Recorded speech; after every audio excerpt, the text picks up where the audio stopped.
Welcome back. This is session 5 of our course on Silvio Gesell. Josh, the floor is yours. All right, thank you, Ibrahima. Welcome back, everyone. So we ended the last class by looking at the similarities between the Gessellian and Keynesian views of interest. While there are important differences, something they agreed on was that they both viewed interest as arising from money's superiority to other assets as a store of value, which means that savers need to be compensated to temporarily renounce the advantages of money and hold their wealth in other forms, thereby returning money to circulation. Another more blunt way of saying the same thing is that they both essentially viewed interest as a ransom that producers and consumers of goods and services must pay to holders of money in order to reap the advantages of the division of labor. Today, we're going to get more specific and look at some concrete examples of how interest negatively impacts our lives, even if we never borrow or lend money. And then in the next class, we'll finally get to Gesell's proposed solution to the problem. At the end of the last class, I read a quote from Keynes in which he said that the interest rate on money plays a peculiar role in limiting the level of employment, since it sets a standard which the marginal efficiency of capital must reach if it is to be newly produced. This is an extremely important concept and one that we need to examine in greater detail in order to understand why Silvio Gesell considers interest a root cause of poverty, unemployment, and recurring economic crises. So what does Keynes mean when he says that interest sets a standard which the marginal efficiency of capital must reach if it is to be newly produced? Well, first we need to define the marginal efficiency of capital. This refers to the expected return that will be generated by investing in the creation of the next piece of new capital. In other words, with a given quantity of existing capital, how much money can an entrepreneur expect to make by investing in the creation of a new piece of capital? Whether that means buying a new piece of equipment, building a new factory, increasing inventory, etc. It should be pointed out that the marginal efficiency of capital is not an objectively measurable quantity because it's a prediction about the future. It's an estimate of how much future revenue will be generated as a result of an investment in new capital today. So that is by its nature uncertain. At any point in time, there's a universe of potential entrepreneurs who would like to engage in productive enterprise or expand existing enterprises. Whether or not they're able to do so depends on their ability to attract funding. So we can think of the range of different prospective enterprises as a menu from which savers can choose where to deploy their money. A company that wants to dig for gold in South America is an item on the menu, as is a biomedical research company that wants to develop a new drug, and a housewife who wants to turn her passion for baking cookies into a business. They all need capital, and their ability to attract funding determines whether or not their prospective ideas will become actual businesses. So they all do the best they can to tell a compelling story and explain why savers should provide them with funding. And the universe of savers evaluates those stories and predicts how much return the prospective businesses will generate. Those predictions constitute the schedule of the marginal efficiency of capital. To avoid getting bogged down in complexity, we're going to make a simplifying assumption. We're going to assume away the element of uncertainty. Obviously, in the real world, investing in a biomedical startup has very different risk characteristics from investing in a cookie business. So we can't directly compare their projected rates of return. But we're going to ignore that for the moment and just assume that every prospective business has a projected rate of return that is certain. Of course, that's not a realistic assumption, but including the element of risk in this analysis would complicate the picture, but wouldn't change the overall point. So let's say that on the menu of prospective enterprises, there are some with projected returns of 12%, others projecting 10%, some with 8%, some with 6%, some with 3%, and some with 0%. Since we've assumed away the element of uncertainty, the marginal saver will simply choose the investment that offers the highest rate of return currently available. So let's say that on the menu, the enterprise which offered 12% has already been fully funded, and so has the one offering 10%. So those menu items are no longer available. The next highest return, which is currently available, is 8%. And of course, there are still the menu items with 6%, 3%, and 0%. Clearly, the marginal saver is going to choose the item offering 8%. So 8% is the current marginal efficiency of capital. Let's also say that the prevailing rate of interest, the rate that an entrepreneur has to pay to borrow money, is 5%. This means there are profitable investment opportunities available. Borrowing money at 5% and investing it in something that will generate a return of 8% is a profitable investment. So a marginal efficiency of capital in excess of the rate of interest means that prospective enterprises will receive funding and new capital will be created. And new investments will continue to be made until the marginal efficiency of capital falls to match the rate of interest, at which point the creation of capital will stop. So the rate of interest becomes a threshold that new capital investments must exceed in order to receive funding. Therefore, with a given marginal efficiency of capital schedule, the rate of interest will determine how much total capital will exist. All capital investments projected to return more than 5% will receive funding. Those expected to return 5% or less will not receive funding. And that cutoff point will determine how much capital exists across the entire economy.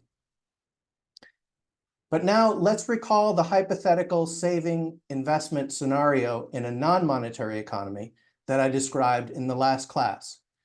We imagined that there was a cattle rancher who produced more beef than he needed to exchange in order to obtain all of the goods and services that he and his family consume. Therefore, he had savings. But the problem he faced was that his savings were in a form that would rapidly deteriorate and lose all their value. So what was the solution to the problem? By finding another member of the community who could productively employ the rancher's excess beef, he could preserve the value of his savings. Now let's ask ourselves, does the rancher need to be offered a positive return in order to choose to make this investment? Would he say, no, this investment only offers me a 4% rate of return, I'm not going to make it? Obviously not, if his alternative is to hold on to his deteriorating beef. So what this thought experiment reveals is that the notion of savers demanding a minimum rate of return below which they will not provide their savings to entrepreneurs is not necessarily a feature of a natural economy, that is, an economy composed only of goods and services. Since we've already established that most real wealth loses value with the passage of time, simply preserving one's wealth is a great outcome, if the alternative is holding on to depreciating assets. That was the point of the Robinson Crusoe parable. So the fact that savers won't fund the creation of new capital below a certain threshold is due to the fact that they have a more attractive alternative.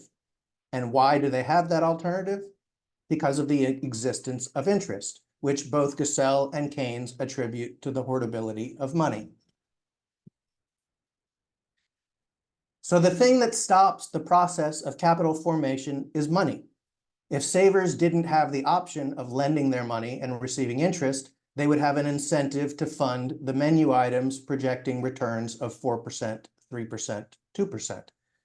In fact, if the only alternative was to hold depreciating assets, they would have incentives to fund new capital with a projected return of 0%, and maybe even those with negative returns, provided that the negative returns are less than the rate of depreciation of tangible wealth. This means that according to both Gesell and Keynes, the limiting factor to the creation of new capital has nothing to do with the natural levels of supply and demand for tangible assets, but is rather a consequence of the hoardability of money. An obvious conclusion is that if money didn't have this advantage over tangible wealth, and therefore didn't enable holders of money to exact interest, the capital formation process would continue beyond the current limit set by money. And this is the dynamic that I was talking about in the Q&A part of a previous class when I said that interest-bearing money causes capital to always be scarce. Money puts a limit on the creation of capital, causing its supply to always be less than the level at which the supply and demand of real assets would naturally find equilibrium. And this scarcity caused by money is the reason why capital is able to generate excess returns. It's a power that is not inherent in the nature of physical capital, but is transferred to physical capital from money. And as I've said before, this is exactly opposite to both the classical and Marxist views, which believe that interest originates in physical capital and from there is transferred to money. Here's how Gesell describes this transference. Money lays down the condition for the construction of a house or factory or ship that the house must be able to extract from its tenants, or the factory from its workmen, or the ship from its freight, the same interest that money itself can at any time extract from wares. No interest means no money for houses, factories, or ships. And without money, how could anyone collect and put together the 1,000 different articles necessary for the construction of a ship, a factory, a house? Without money, it's inconceivable that a house or ship or factory could ever be constructed. So the foundation capital of every capitalistic undertaking consists of a sum of money. For the millions of factories, ships, rented houses, it may be said, in the beginning, there was money. But if no money is given for the construction of houses unless they can exact the same interest that money itself exacts from wares, building is suspended, and the consequent scarcity of houses raises rent, just as the scarcity of factories lowers wages. Houses, ships, and factories, in short, all so-called real capital, must therefore necessarily yield interest equal to the tribute which money can impose as basic interest upon the exchange of wares. Houses, factories, machinery are capital. They do not, like wares, collect interest as bank messengers in order to hand it over to the possessors of money. They collect it for the owner of the house or factory. This power does not, however, lie in the characteristics of such things, but in the fact that money here, precisely as with wares, prepares the market conditions necessary for the collection of interest. The ratio of houses to tenants, of ships to freights, of workmen to factories is regularly, artificially, and inevitably so constituted by the present form of money that demand, tenants and workers, is always faced with an insufficient supply. The traditional form of money provided by the state protects all existing houses from the interest-reducing competition of new houses. It is given only for the construction of as many houses as can be built without causing the yield to fall below basic interest. This fact is confirmed by thousands of years of experience. So-called real capital is therefore anything rather than real. Money alone is true capital, basic capital. All other capital objects are completely dependent upon the characteristics of the existing form of money. They are its creatures. They receive the title of nobility, the title of capital, from money. Deprive money of the privilege of forbidding the workers to build new houses, tear down the barrier raised by money between the workers and real capital, and the supply of such things will increase until they lose the characteristics of capital. So let's think about the mechanics whereby the interest-generating power of money is transferred to real capital. To understand how this works, let's ask ourselves two questions. What effect does the artificial limit on capital formation have on wages? And what effect does it have on the prices of goods and services? Obviously, the more capital there is, the more labor you need to employ that capital. So this means that an artificial scarcity of capital causes there to be less demand for labor than there would be if the capital creation process continued beyond the limit at which the rate of interest causes it to stop. Therefore, artificially scarce capital means artificially low wages. And what about the prices of goods and services? Well, obviously, more capital means more competition among producers, and therefore higher quality and lower priced goods and services. So just as the artificial scarcity of capital leads to artificially low wages, it also leads to artificially high prices of goods and services. So workers get the short end of the stick, both as producers and consumers. The impact of interest on the production of capital means that they earn less in wages and they pay more for the goods and services than would be the case if the capital formation process continued beyond the limit set by the rate of interest. And the situation of the owners of capital is the mirror image of that of the workers. The fact that employers pay less for labor and receive higher prices for their goods and services means that they make higher profits. So with that in mind, let's read the opening paragraph of the Natural Economic Order for the third time.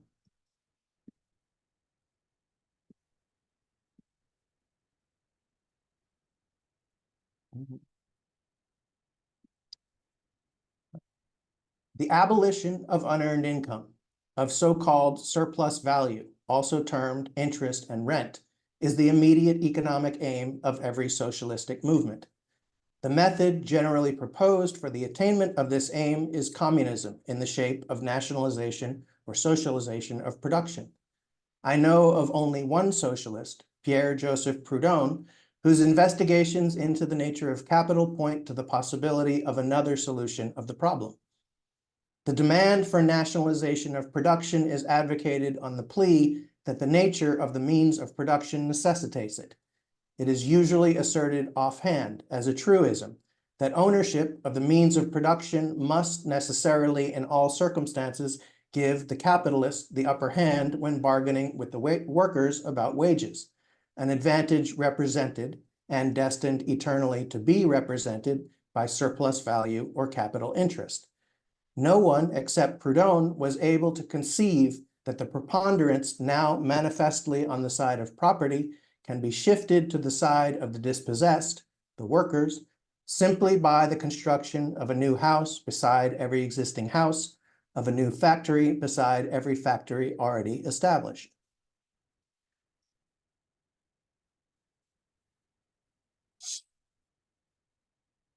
So are you now gaining a deeper understanding of what Gesell was talking about here?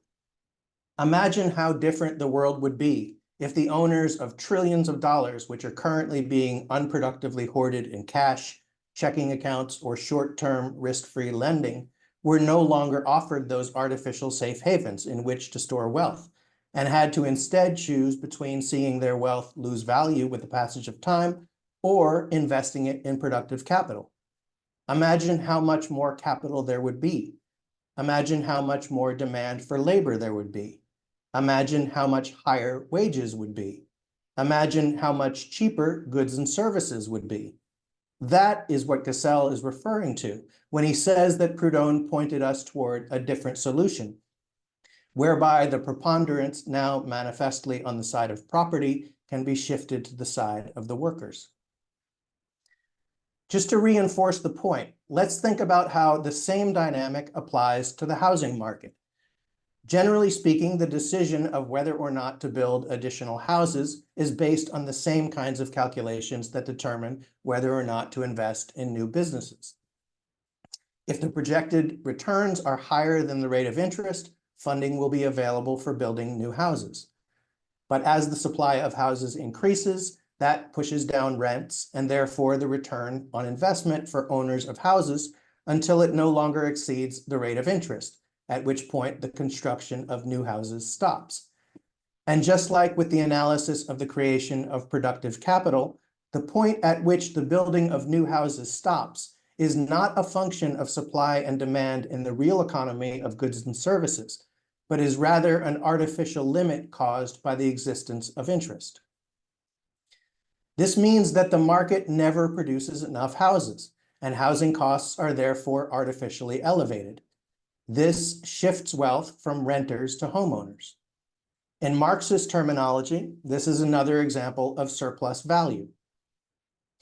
So what would happen if the rate of interest fell to zero?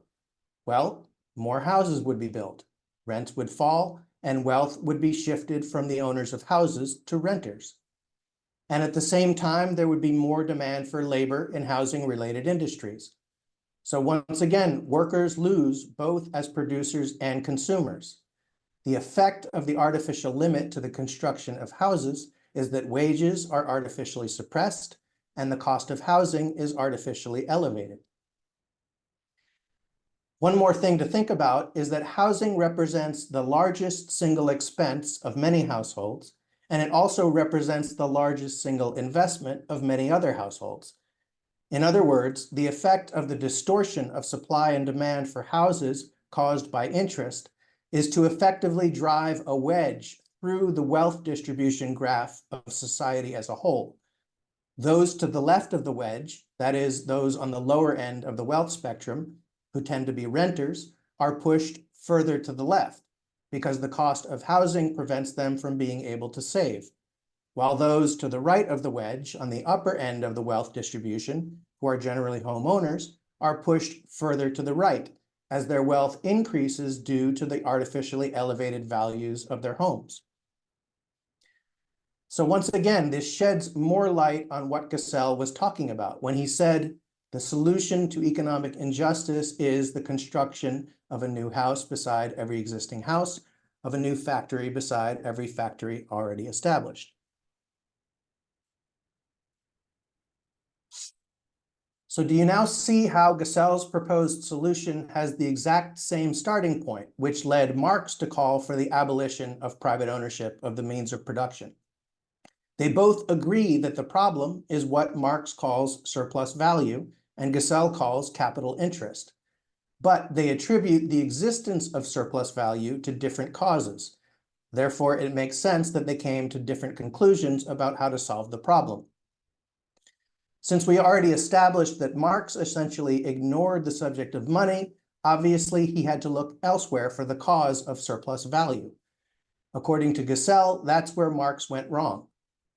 So their different explanations for the causes of surplus value led Marx to conclude that the solution is to eliminate the free market system, while Gesell's analysis of the causes of surplus value led him to conclude that the solution is to perfect the free market system. And does this also shed more light on the title of this course, Beyond Capitalism versus Socialism? Now would be a good time to give Gesell's definition of capitalism. I made the argument in a previous class that capitalism and the free market system are not the same thing. So what is capitalism? Here's Gesell's definition. Capitalism is an economic condition in which the demand for loan money and real capital exceeds the supply and therefore gives rise to interest. So capitalism is not a system at all. The free market system is a system. Capitalism is a condition. It's a pathological condition in which the natural processes of the free market system have been distorted and short-circuited by our irrational systems of money and land.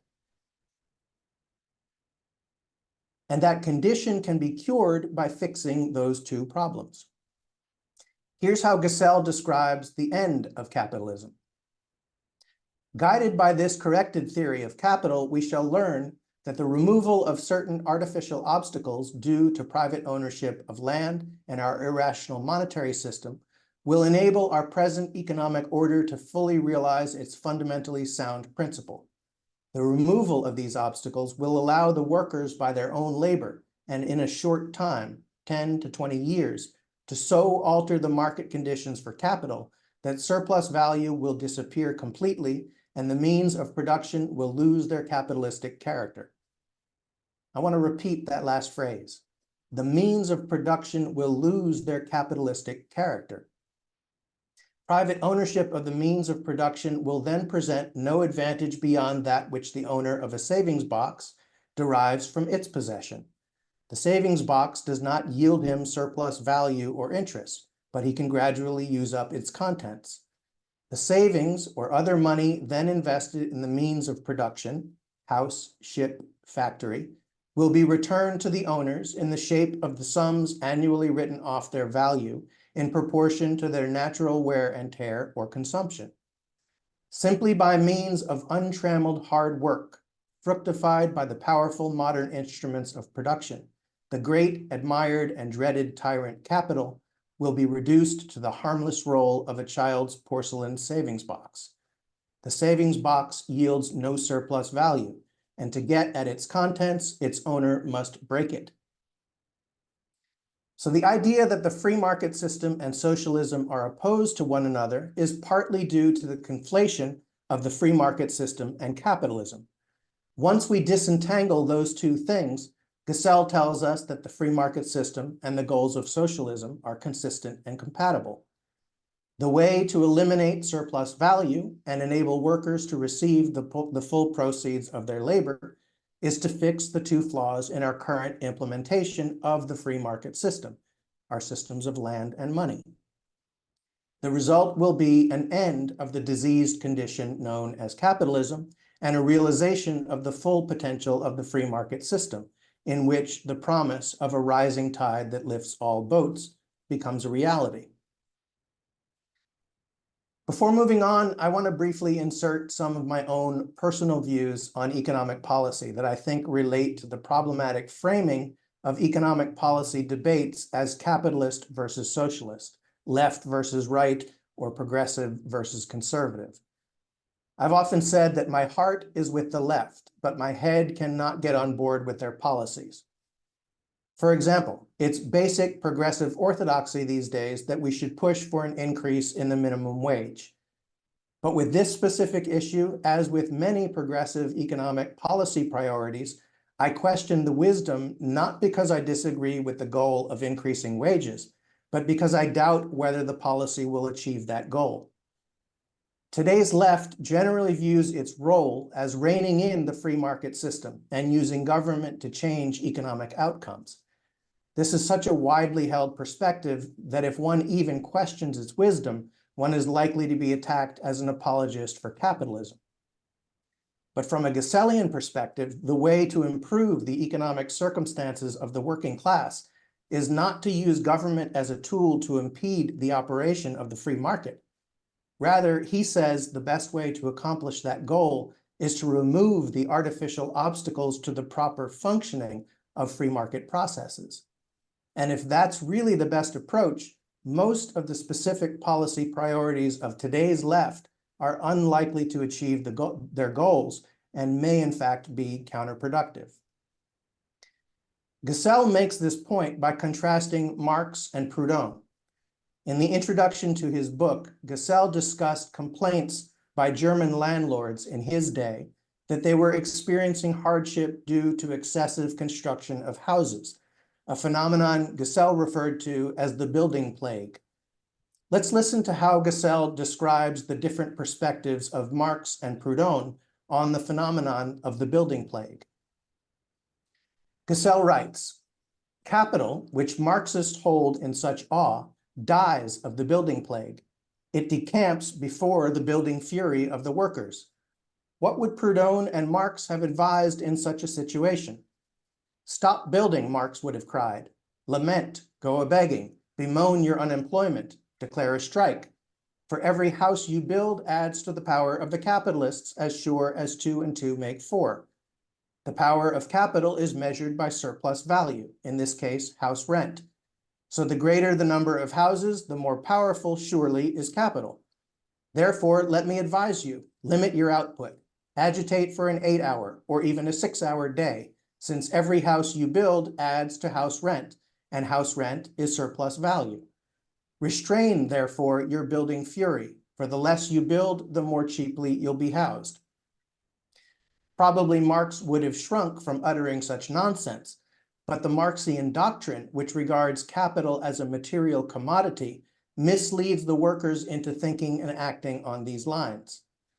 Now, listen to Proudhon.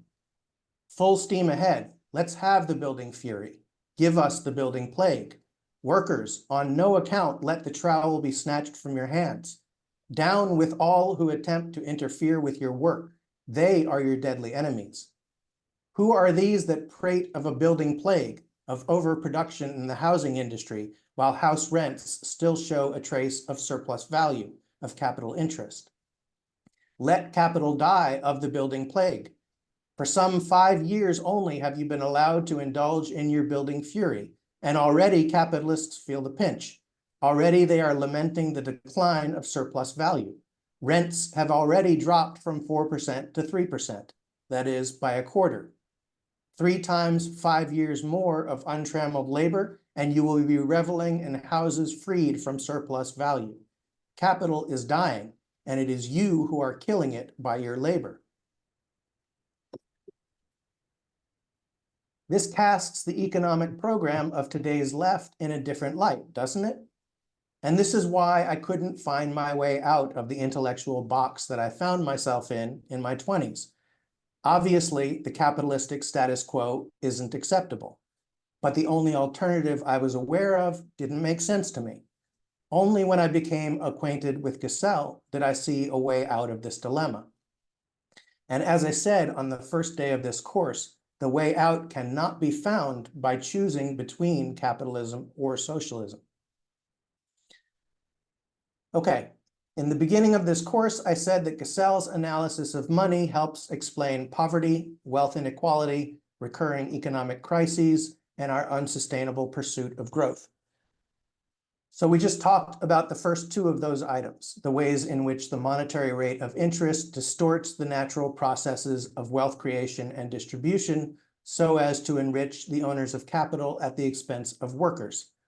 This is how interest causes poverty and wealth inequality. Next, I want to look at how our form of money causes economic instability and recurring crises.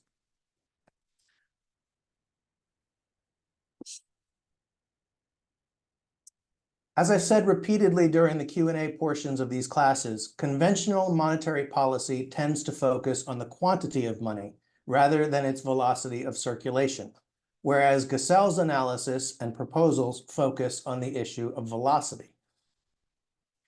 Keynes famously referred to animal spirits when diagnosing the causes of economic instability and crises. What he meant by this was the unstable and unpredictable element of human psychology and how it impacts the economy. Economic sentiment can turn on a dime. People can go from optimism to pessimism and vice versa pretty much instantaneously. This obviously can be a contributor to economic instability and can make the job of policymakers very difficult, since they're often in a position of trying to counteract volatile swings in sentiment. Witness how quickly we can go from talk of the Fed having to urgently loosen monetary policy in order to avert deflation to all of a sudden having to tighten in order to control inflation. And let's remind ourselves of something we discussed in the last class. When describing the different natures of supply in the form of unhoardable goods and services and demand in the form of hoardable money, Gesell said that supply is independent of the will of producers of goods and services due to the compulsion to circulate, which is inherent in the physical nature of wares. In contrast to this, demand is discretionary due to the fact that money can be withheld from circulation without imposing costs or losses on its owners. According to Gesell, it's the optional nature of demand that is the main cause of what Keynes referred to as animal spirits. In his view, hoardable money causes a herd instinct to operate in exactly the wrong directions at exactly the wrong times. We already discussed how the incentives facing holders of money when prices are falling cause them to postpone their purchases precisely at the times when society most needs them to spend, and how this is a cause of the self-reinforcing nature of deflation. But the mirror image also happens on the other side of the coin, that is, under inflationary conditions. Thus far, we've mainly focused on how the fact that money was designed to perform the store of value function prevents it from performing the medium of exchange function, but it actually works the other way around as well. Remember Gesell's statement that the power of money to affect exchanges its technical quality from the mercantile standpoint is in inverse proportion to its technical quality from the banking standpoint. Under inflationary conditions, money performs the medium of exchange function much more effectively, which means that it performs the store of value function less effectively. Just as how money is a great way to hold wealth when prices are falling, since its purchasing power increases, the opposite is the case when prices rise. Money loses purchasing power when prices rise. Therefore, holders of money are incentivized to convert their money into other forms in order to preserve their wealth. And often, just like with deflation, inflation can be a self-reinforcing process. Prices rise, causing people with stores of money to want to get rid of their money. That is, to convert it into other forms by buying other assets, which causes prices to rise even more. So the hoardability of money, which makes demand discretionary, causes money to zig when society needs it to zag, and to zag when society needs it to zig. Our form of money incentivizes the exact opposite behavior from what society needs holders of money to do in order to maintain economic stability. Thus, animal spirits drive economic sentiment to swing from one extreme to the other, causing what we erroneously refer to as the business cycle. We should describe it more accurately as the money cycle. And as we'll see in the next class, one of the primary goals of Gesell's proposal for a different kind of money is to remove the discretionary element of demand. According to Gesell's view, since the physical laws of the universe dictate that supply of goods and services is independent of the will of their producers, in order to achieve balance and stability, demand in the shape of money also needs to be independent of the will of its holders. One more important way in which interest negatively affects the real economy is the way in which it drives our unsustainable pursuit of growth. In order to talk about this point, I'd like to introduce a special guest. Felix Fuders is a professor of economics at the Universidad Austral de Chile and also the president of the INWO, the Foundation for a Natural Economic Order, which is the main Gesellian organization in Germany. He's written extensively on Gesell in German, English, and Spanish, including his most recent book, which I mentioned previously, entitled How to Fulfill the UN Sustainability Goals, Rethinking the Role and Concept of Money in the Light of Sustainability, in which he argues that it's impossible to rein in our unsustainable pursuit of growth without reforming our monetary system along the lines proposed by Silvio Gesell. So I'm going to hand the floor over to Felix for a few minutes and let him introduce himself and talk a bit about the connection between our existing form of money and the so-called growth imperative.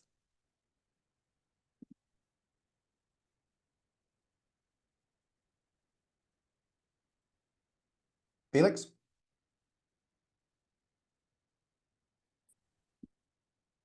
So can you hear me? Yeah, thank you, Josh, for Yes. the introduction. I've prepared some slides. I'm going to talk about the growth imperative inherent in our financial system and the problems that arise hereof. And also we will see how financial crisis, as you already mentioned, inequality and even inflation and unemployment have to do with the unnatural design of our money. To understand this, we need to understand that money is the blood of our economy. Blood is a means of transportation. It transports nutrients and oxygens to the cells, and if the blood circulation gets stuck, the body gets ill. And the same is true with our economy. If the circulation of money gets stuck, so the economy will choke. The point is that the idea of money is to facilitate the exchange of goods and service. This is the first and primarily sense of money. It has to circulate the economy to be able to fulfill this function. But there's another function usually attributed to money. This is money at the store of value. Well, and those two functions contradict themselves. It's obvious that money cannot circulate in the economy at the same time and at the same time be stored under the mattress. And in fact, because of this contradiction, all those problems just mentioned arise. Why do we not hoard, at least not major parts of our money, under the mattress? This is because we receive a reward, we receive interest. Interest is, as Keynes called it, a reward for parting with liquidity.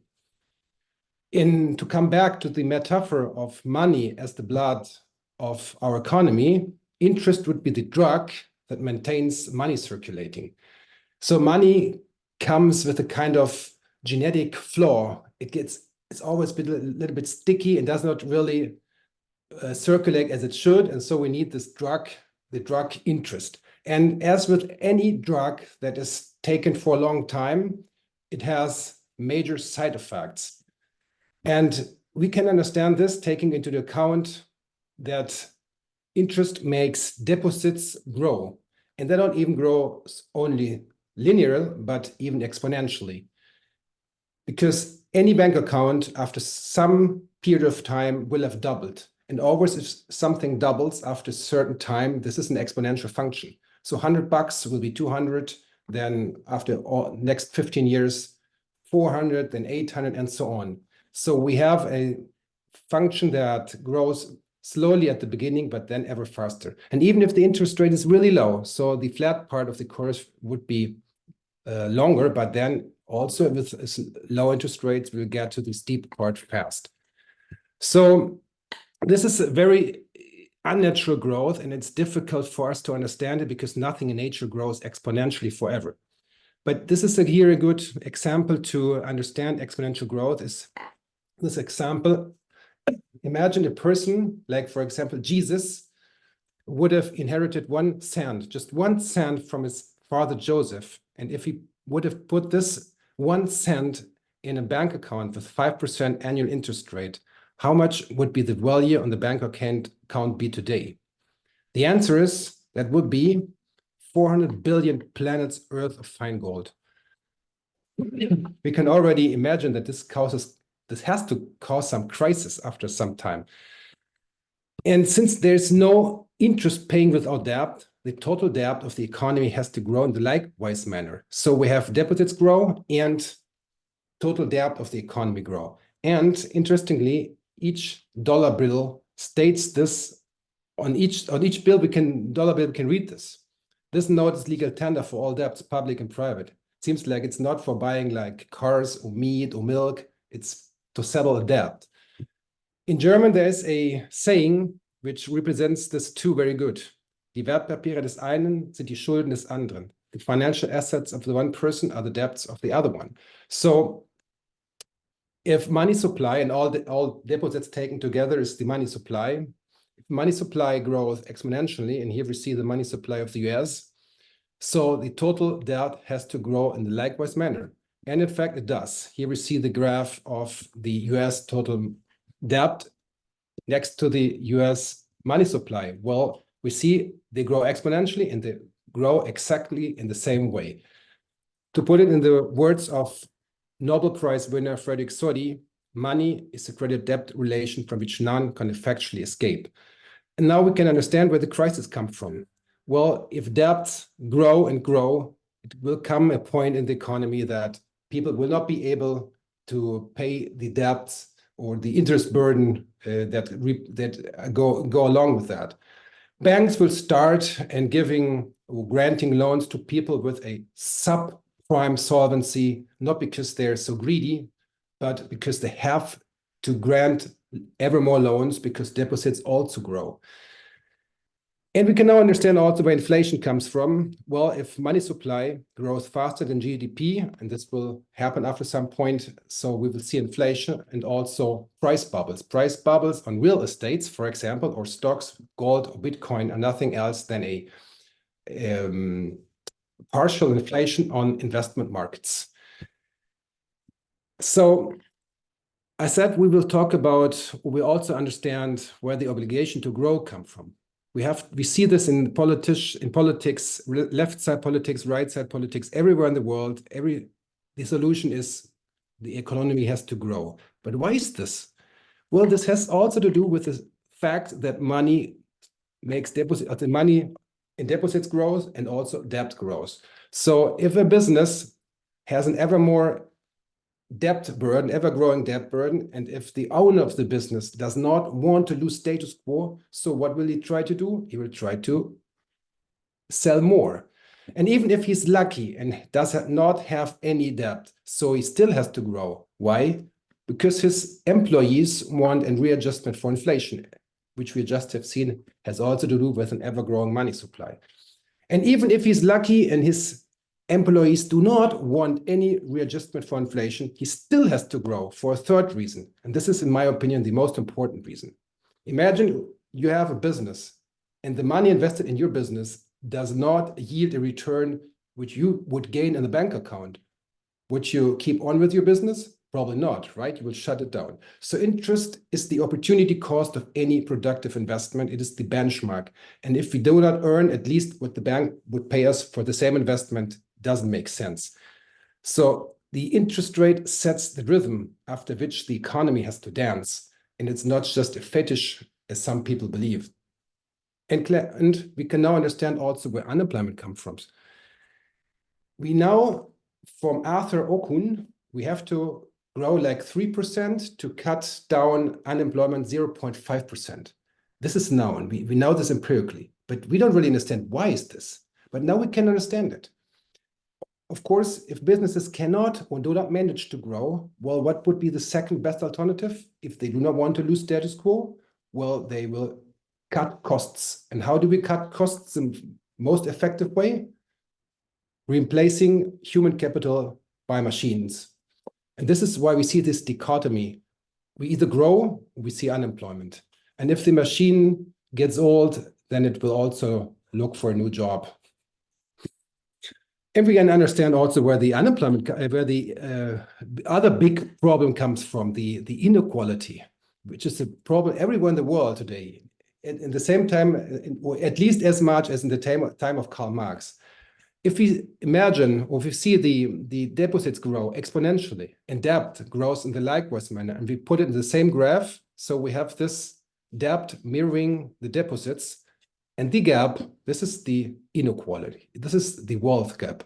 And to use, we'll see a graph with real data from the US, we can clearly see how money supply and debt grow in a likewise manner and how the gap grows. And it's not just that inequality grows exponentially, it is an unjust inequality. Why is it unjust? Because as already Aristotle pointed out, money does not work, nor does it have offspring. So if someone earns interest, then this is not because of his own work, but of the work someone else has performed, usually the person who gets indebted and invests it productively. And in most cases, even at the risk of the person who gets indebted, not the risk of the person who gives the loan. Unfortunately, we don't really understand this in economics because we use money and capital as synonyms. So as if money was a production factor. But money does not work, nor does it have offspring. And you can really try it by yourself, put some bills together with red light or whatever, will not nothing will happen. They will not have offspring. So it's people who have to work, and if someone earns interest, it's because someone else had to earn it. The problem is, if we keep on growing, we will destroy the environment. Exponential growth is not possible on a finite planet, which already also Aristotle had pointed out. Anyone who believes, this is my favorite quote here, anyone who believes that exponential growth can go forever on a finite planet is either a madman or an economist. As Kenneth Boulding had pointed out in 73 in the US Congress. So first and second law of thermodynamics tell us we cannot produce something out of nothing, and everything we produce will end up as waste. So really, we shouldn't really wonder why we why we are destroying our environment. We can maybe produce things more efficiently, someone would say now. We can do this pan with less material, with less input. Yes, we can be more efficient and we can use green energy. But if we keep on growing, we will produce more and more of these pans. So we will, at the end up with more inputs and more destroying the environment. And this obligation to grow and the destruction of the environment is not even true for things that people produce, that we, the humans, produce. It's even true for nature. At least if the nature is important and economically important for humans. As Herman Daly once pointed out, anything in nature that does not reproduce itself at the rhythm of interest is in danger of extinction. And here I give over to Josh, who will keep on talking, expanding on this idea. Thank you.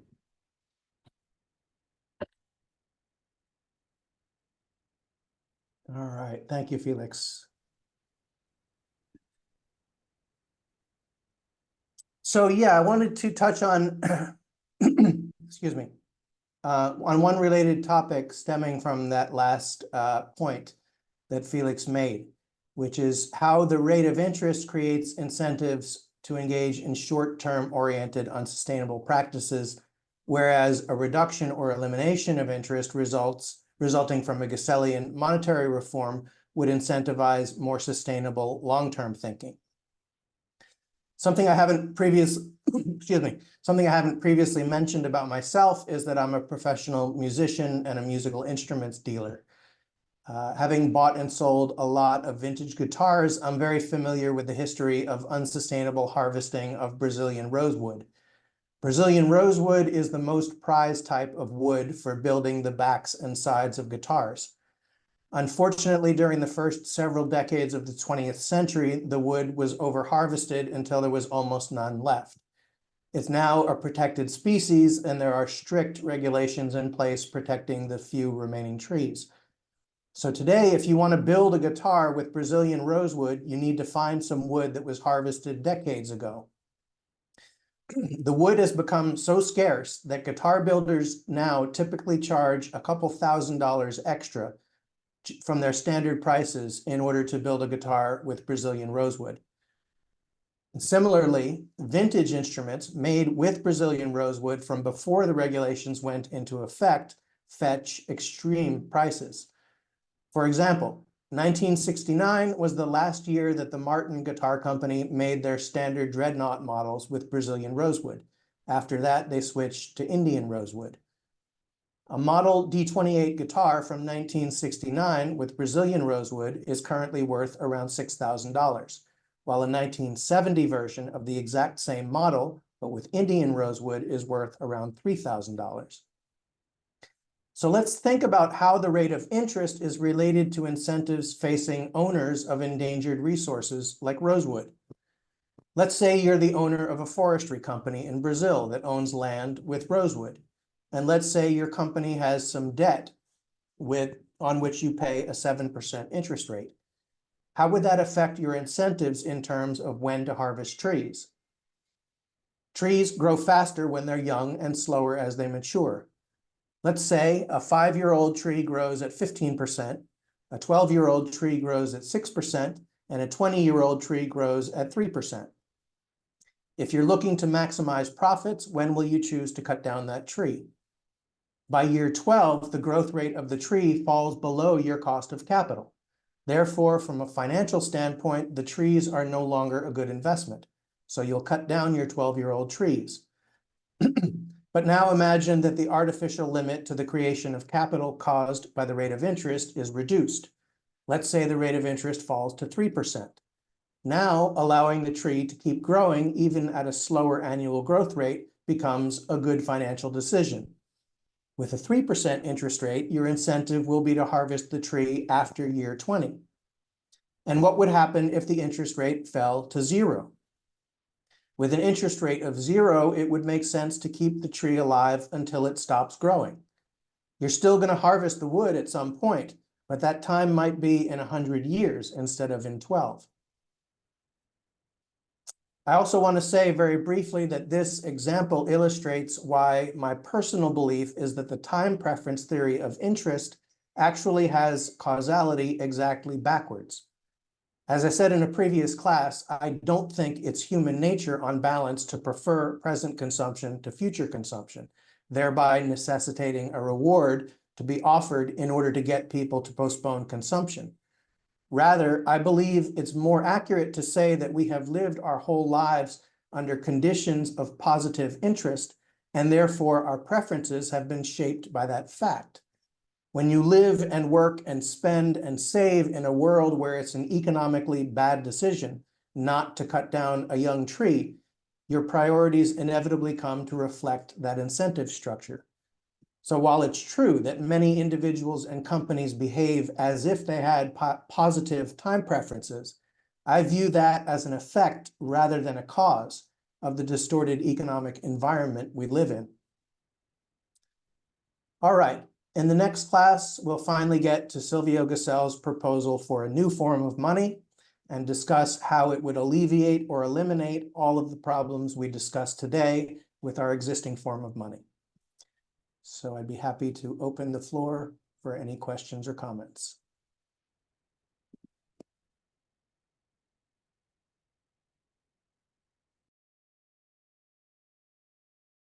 Dr. Marty, you ready? Yeah, thanks, Josh. You made the comment, and then Felix made a comment that was different. Maybe it was a slip, but you said that money is capital, and then Felix said that money isn't capital. So could you clarify what you meant by that?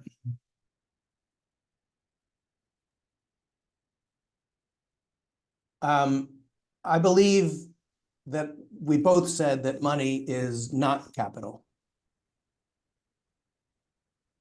Okay, well, maybe if I rehear the lecture, maybe you may be referring to the Gesell quote that I read today, in which he made the argument that the means of production they gain their capitalistic nature via money, and that it is the transference of that power from money which makes the means of production capital. But I don't think I ever said that money is capital. If I did, I misspoke. So it's all the means of exchange, I suppose. Yeah.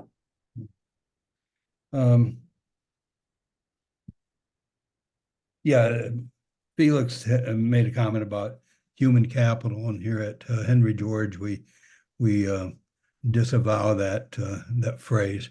There's no such thing as human capital, but that's just us. Thanks. Yeah, sorry, could have said person. Persons Yes. will be replaced by machines. Yeah.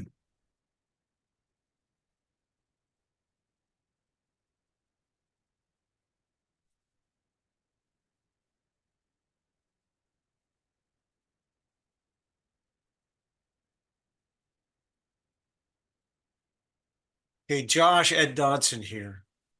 I put a comment in the chat about Proudhon. My understanding of his argument with Marx is over what type of socialism is the real socialism. And Proudhon is a mutualist. And so he very much argues of a sort of creation of a parallel society that exists self-contained outside of the domain of the state, and that the members of this mutualist society can produce wealth and share it equitably through cooperative enterprise. And this position seems to be that of Richard Wolff and others on the left today, based on their analysis of the virtues of the Mondragon cooperative enterprises in Spain. So with that perspective, would Gesell looked at that and say it's possible to achieve a just distribution of wealth under that type of socialist environment, or is it impossible to do so? All right, great question. Gesell's perspective on Proudhon was that he saw more deeply into the problem than anyone before him, but that he missed essentially one element of the needed solution. Proudhon, as Gesell puts it, Proudhon was essentially, he recognized the imbalance between money and real goods and services. He recognized the problem of money being a superior store of value to real wealth. But his proposed solution, as Gesell put it, was to attempt to raise goods and services to the level of money. But what he was essentially doing was trying to rewrite the laws of nature. Goods and services, the laws of nature cannot be rewritten. The fact that physical matter degrades is a law of nature that we cannot change. So Gesell's characterization of Proudhon's solution was that he had the solution backwards, that because we cannot raise goods and services to the level of money, we have to lower money to the level of goods and services. And as you likely already know, and as we will look at specifically in the next class, Gesell's proposal of demurrage is meant to achieve that. It is meant to eliminate the artificial advantage that money has vis-a-vis tangible wealth. I have to think a lot more about that as it relates to Proudhon, because as you probably are aware, Proudhon advocated the creation of mutual banks. So part of mutualism was that the members of the mutual society owned the banks and therefore had control over the issuance of money, and they would therefore be able to determine the terms under which money was extended for use as a medium of exchange, or in the event that it was advanced so that individuals could make purchases prior to their earning of actual income by producing goods and services. So it seems to me that Proudhon did think about the velocity issue of money that you're talking about, and the controlling factor would be the mutual bank. The money would come back to the bank. The bank wouldn't destroy it, but it would allocate it based on demand for societally beneficial activity. That's what I see as Proudhon's thinking, at least. That's my view. Maybe someone else has a different view of what Proudhon was trying to build with a mutualist society structure.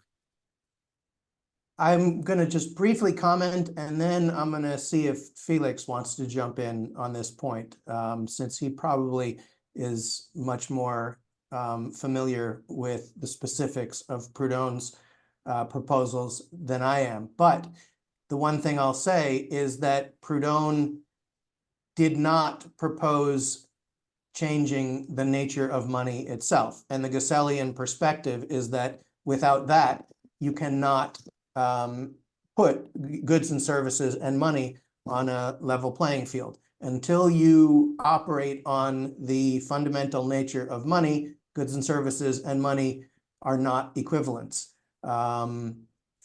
And you mentioned Richard Wolff. I love Richard Wolff. He's a wonderful man, but he is a Marxist. And Marxists don't have much, if anything, to say about money. So that just sort of reinforces this point, which is that the Marxists are focused on the right problem, but they are missing the key element from a Gessellian perspective. Felix, do you want to chime in on Proudhon? Yeah. Even if we had all banks charging zero interests, even if all banks would be mutual banks, and the idea of mutual banks is have low interest rates, right? And even if they had zero interest rates, as long as money is designed as it is today, this will not work, because if there's zero interest rate, people will not have an incentive to bring the money to the bank. They don't have an incentive to lend it out to someone, because then you can also have it under the mattress. So if we want to have a monetary system that works with zero interest rates, we have to change the design of our money in a way that it is not hoardable. We have to have a natural design of money, as Gesell called it, a money that is perishable as real goods are. But now I'm already giving ahead of what you will talk about next class, probably, the Gesell solution. So mutual banks, and even if they perfectly work and have a zero interest rate, this alone will not get us rid of the problems the world faces. Even though it would improve it, but we have to do it alongside with changing the design of our money.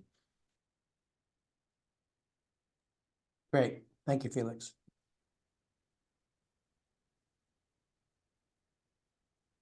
I see a hand raised from Carlos. Carlos Luge is with us this evening. Hi, Carlos. Carlos, you're muted.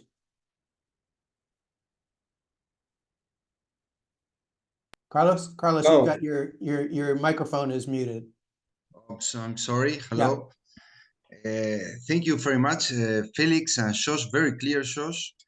I just want to add this reflection about Proudhon and the mutual and cooperative framework system, is that they already use the common monetary system, our monetary system. They are not out of the monetary system.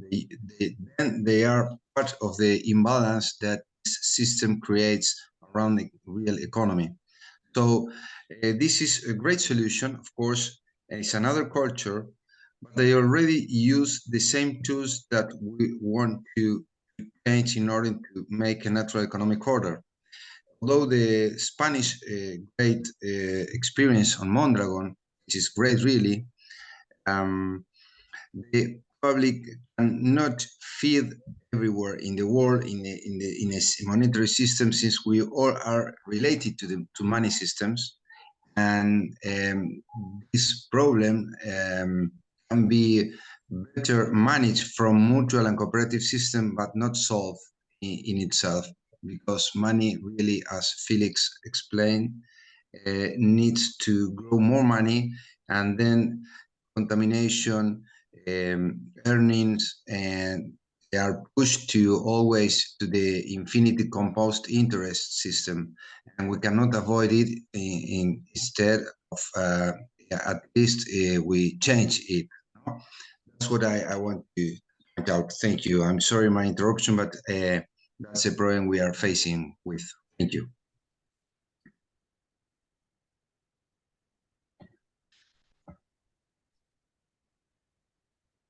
All right. I don't know if Ibrahima is still with us, so I'll just. Yes, I'm here. Okay. Joe. Joe, you need to unmute.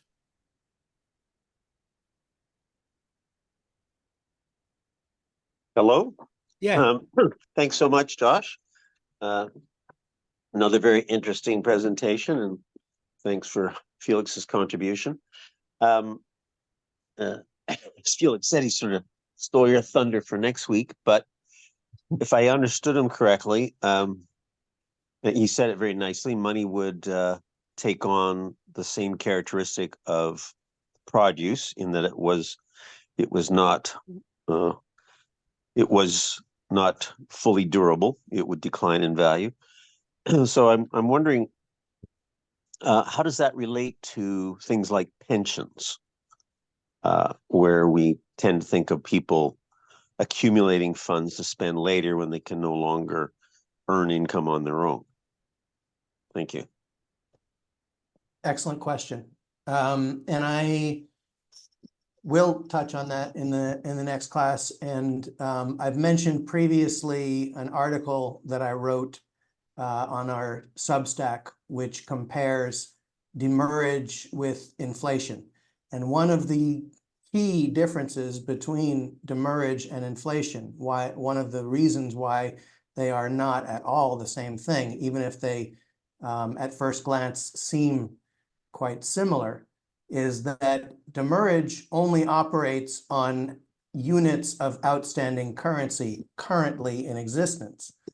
Inflation operates on future money. So if you are earning $50,000 a year, or if you have a pension with a defined benefit of $50,000 a year, then inflation erodes the purchasing power of those benefits. Demurrage does not. And that is a critical difference and one of the reasons why inflation and demurrage are inherently different. Well, if I'm going to wait till next week, can I ask another question then? Of course. I may have misheard, but it sounded like Felix said people would lose their incentive to save without interest. So does that include investing money in the stock market or some kind of a mutual fund? People could earn returns on those mechanisms? Yes, they continue Yes. to? Okay. Absolutely. And I don't think Felix said that people would lose the incentive to save. I think he said that they would lose the incentive to bring their money to the bank. right, that's what I meant. Sorry. And those are, those are two different things. They are. That's more precise. So, so in a zero interest society where people could only, that's sort of like the Chicago plan or something, where they said there'd be a second type of bank which would take investments and people could lose their money, and there would no longer be insurance on money, FDIC or whatever it's called. And so is that a mechanism that also has to be accounted for in what you're telling us? Because people could save money, earn income that way, and they wouldn't be, there wouldn't be this inherent problem with money because it wouldn't be perishable. Yeah, I think the answer is that banks would go back to becoming true financial intermediaries, which we call them that today, but that's not really their main function. Their main function is to create money out of nowhere. Financial intermediation would become a vitally important function, and so banks would not disappear under a Gesellian system. The nature of their business would change very significantly.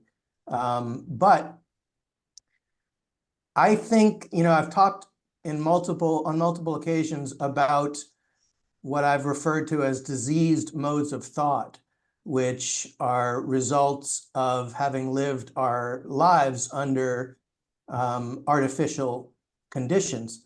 In my view, the idea that one should be able to effortlessly and costlessly save money with no risk is one of those diseased modes of thought.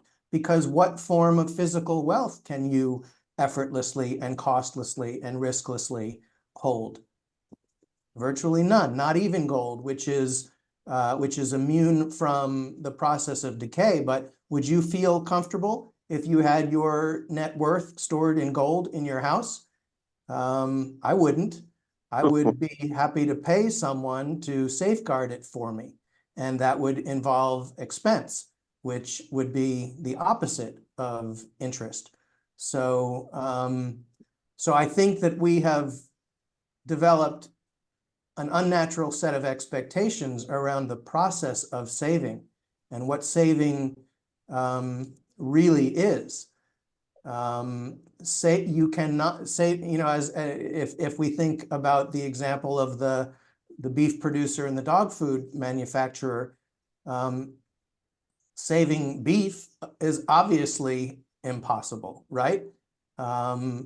It is only the fact that that beef gets converted into an unnatural instrument, gold money, which creates the expectation that your question sort of reflects. So I think we need to retrain our brains in so many different ways that it's a very it's a long and arduous process of simply examining, as I said in the very first class, most of what I think is needed here is not integrating new ideas, it's examining existing ideas and asking if they really make sense. And I would say the idea of saving costlessly and effortlessly and risklessly does not make sense. Thank you very much. It's completely unnatural, as you said. Yes.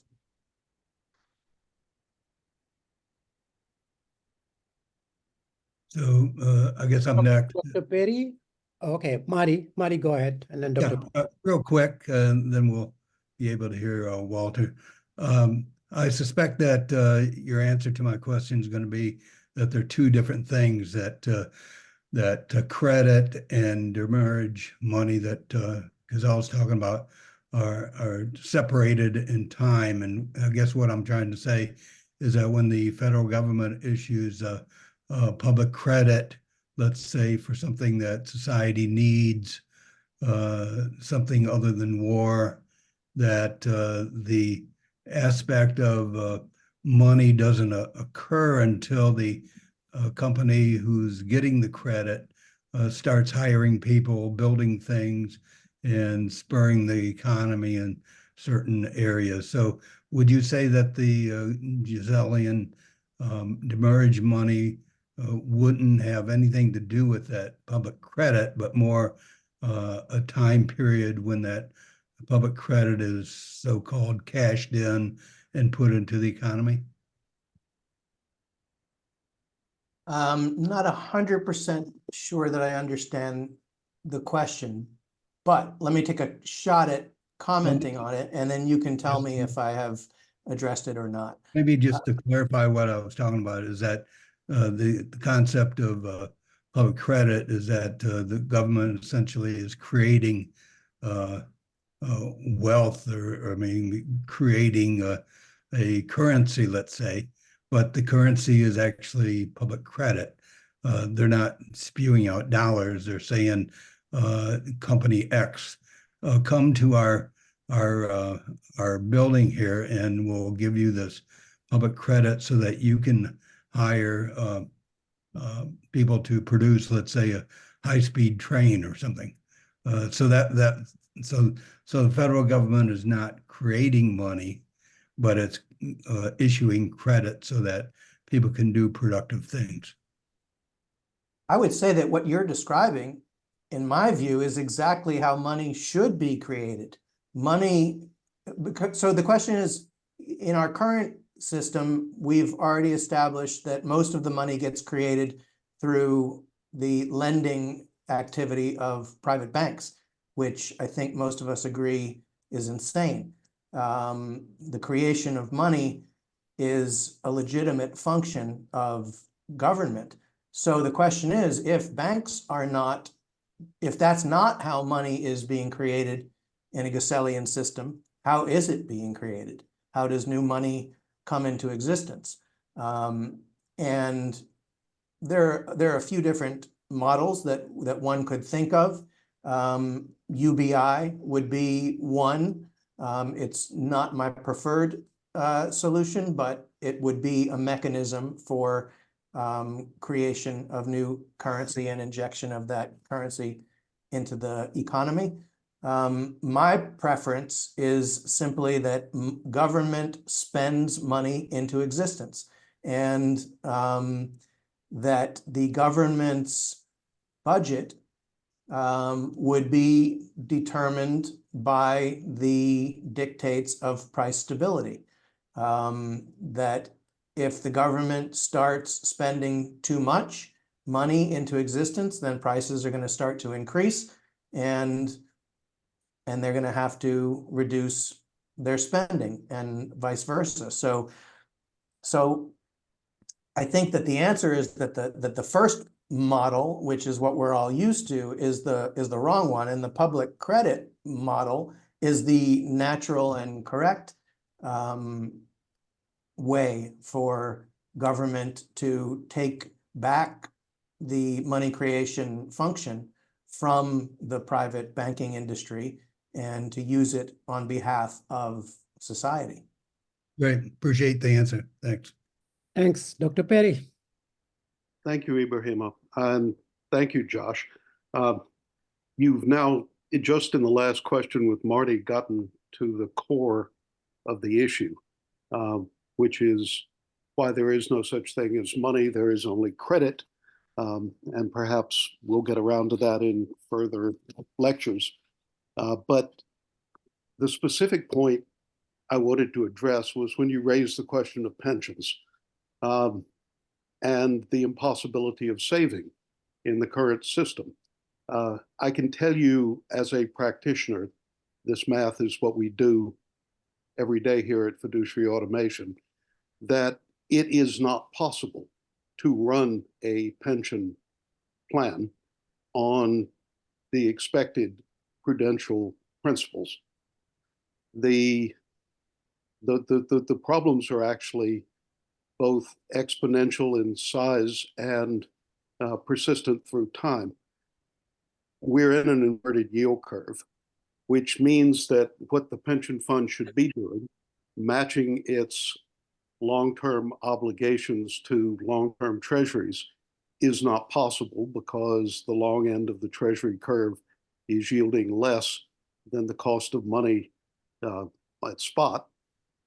And worse, the only two ways you get out of an inverted yield curve will both destroy the value that you're trying to save. Either you have a bull steepening or a bear steepening. In either case, they will erode the future value of the assets which you are trying to grow.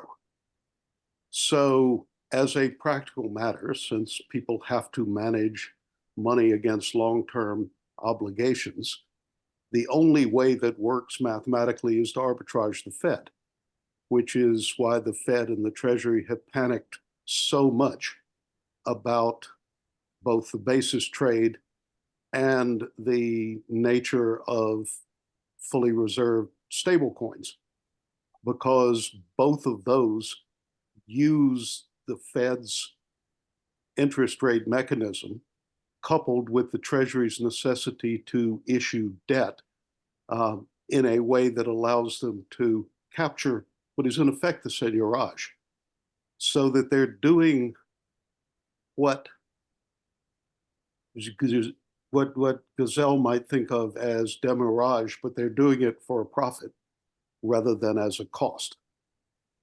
So when we talk about, what savings amounts to, how a pension can preserve wealth, keep a store of value with some appreciation toward the future, those discussions are all theoretical and are in fact unrealizable in the current market. And what we've achieved in the current market is very much a Gesellian sort of plan, but it recognizes that there's no such thing as money, there's only credit. And that rather than having to pay demurrage to maintain the ongoing value of that credit, you can, by arbitraging the Fed, capture what would otherwise be the seigniorage going to the Fed on the spread between the front end and the back end of the yield curve. Okay, I cannot claim to understand all of what you just said. However, I know that this is the third time now that we have discussed the issue of whether or not we currently have demurrage. And you've said on 3 occasions that we do. And I've responded now for the third time that we absolutely do not. That has to do with what I was just talking about previously, which is the vast difference between inflation and demurrage. And I promised in the first class, and I promised maybe in the third class, and I promise again tonight that that specific topic will be discussed in the next class. Why our existing form of inflationary government fiat currency is not Gesellian currency, is not demurrage money. So I do not have enough. I'm not claiming that it is. I am claiming that by arbitraging the Fed, you can reach not just Gesellian money, but you can actually profit from seigniorage rather than paying demurrage. I mean, these are the numbers we crunch every single day to find that day's arbitrage in the basis trade. Like I said, I do not have the familiarity with the intricacies of the existing monetary system that you do, but I know that that demurrage does not exist because I have a $20 bill that is not subject to demurrage, and so does everyone. So that means that our existing form of money is not subject to demurrage. If there is some way in which, you know, there can be financial engineering which can perhaps replicate the economics of demurrage, that's interesting, but that doesn't affect the money in my wallet or in anyone's wallet. I would suggest it's because that's not money. And the only cognizable money in the current economy is credit. And that's expressed in the allocation of credit, which is done on a daily basis in the arbitrage of instruments.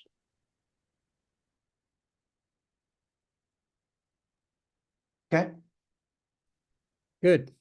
So we're gonna take one more question. Rob?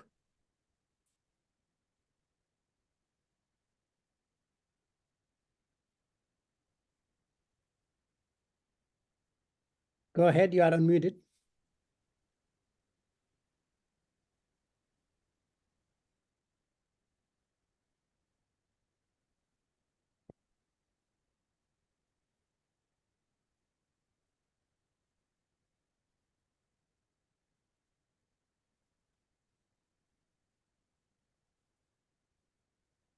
Is Yes, anyone go hearing ahead. anything? I'm not hearing anything. He's not talking. Rob, it's yours. Go ahead and ask your question or comment.